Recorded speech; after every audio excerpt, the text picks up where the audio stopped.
Well, it doesn't seem like Congress can agree on much these days. But when it comes to politically neutral issues like maintaining infrastructure and transportation, still, lawmakers seem to be deadlocked. This week, Congress took up a transportation bill, but no one seems to be holding their breath that it will get anywhere.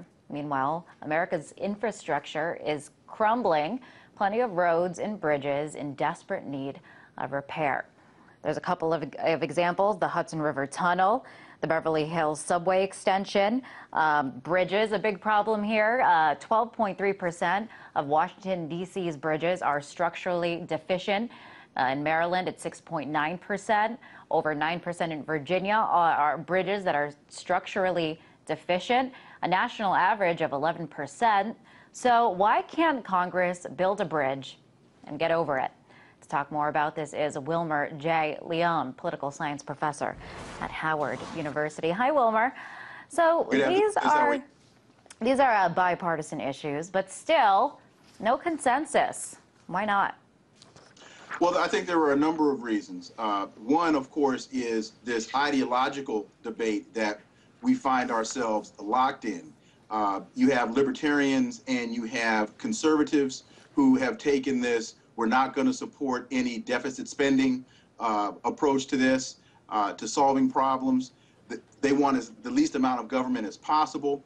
Then, of course, you have individuals such as Senate Minority Leader Mitch McConnell, who says, my primary objective is to see to it that President Obama is a one-term president.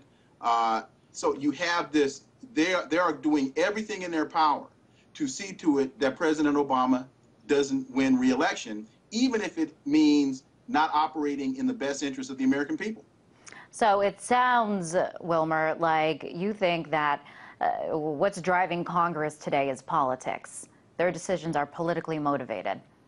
Their decisions are nothing but politically motivated. Frank Luntz, the Republican pollster, along with other individuals after the 2010 election, after they were crying in their beer about, 2008, about what to do, they made the decision that they were going to be as obstructionist as absolutely possible. So no matter what the Obama administration presents, no matter how much sense it makes, they are going to do everything in their power to obstruct it. And unfortunately, President Obama and his administration aren't using the bully pulpit that they need in order to champion the issues and bring these problems to the forefront and let the American people decide. Now, past presidents have presided over very ambitious projects like the Transcontinental Railroad, the Marshall Plan, interstate highways. These are projects that have transformed America as we know it. But what is it about this Congress, this specific Congress, that can't seem to pass things like infrastructure bills? Well, when you look at, for example, the Transcontinental Railroad, when you look at the Marshall Plan, those had very strict or very obvious national security interests, and more importantly, they had business interests. The Transcontinental Railroad, signed into law in 1862 by President Lincoln, a year into the Civil War, about 12 years after the end of the Industrial Revolution. What it did, it connected opposite ends of the United States, as well as took us out of the wagon train process of transporting goods into a much more efficient railroad. So you had business interests who were lobbying for the passage of the legislation. The Marshall Plan, after World War II, the United States realized, with all that was going on in Europe, that the European economy needed to be bolstered. If it wasn't, you were going to wind up with job shortages, food shortages. You were going to wind up with an environment that would be ripe for the spread of communism. And opening up these markets was of primary interest, and lowering tariffs was of primary interest to U.S. industry. So you had, again, U.S. industry that was interested in championing this legislation. Now, in 2012, businesses are making record profits with less labor. So they're not nearly as interested in championing these infrastructure programs as other industries have been in the past.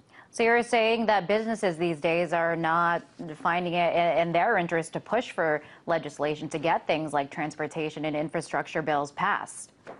Not as nearly as they were, again, with the Transcontinental Railroad, with the Marshall Plan, with the interstate highway system.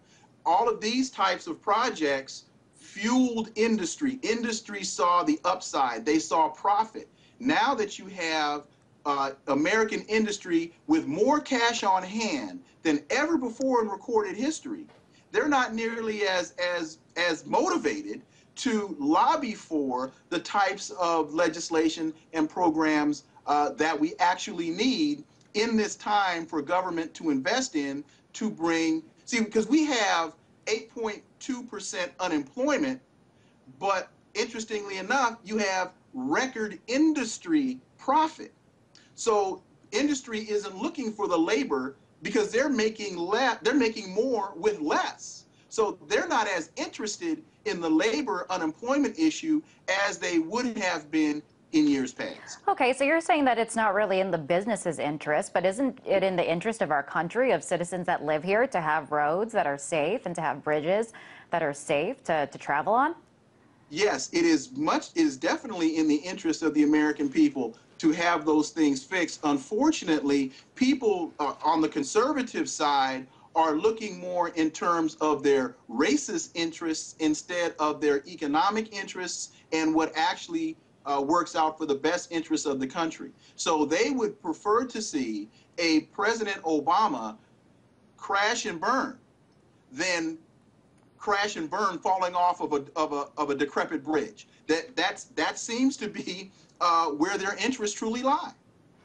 All right. Well, ultimately, how could this affect our country, our competitiveness with other countries?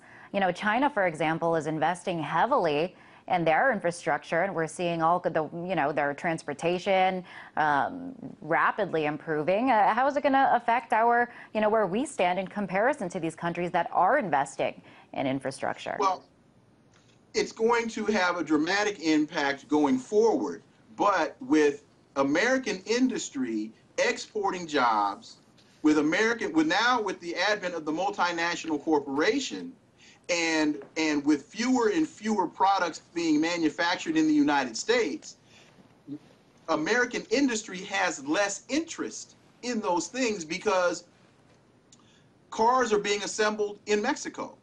Washing machines are being assembled in Mexico. Televisions are being assembled in Mexico. Software is being developed in India. So the need for the American labor force is not nearly what it was 50 years ago.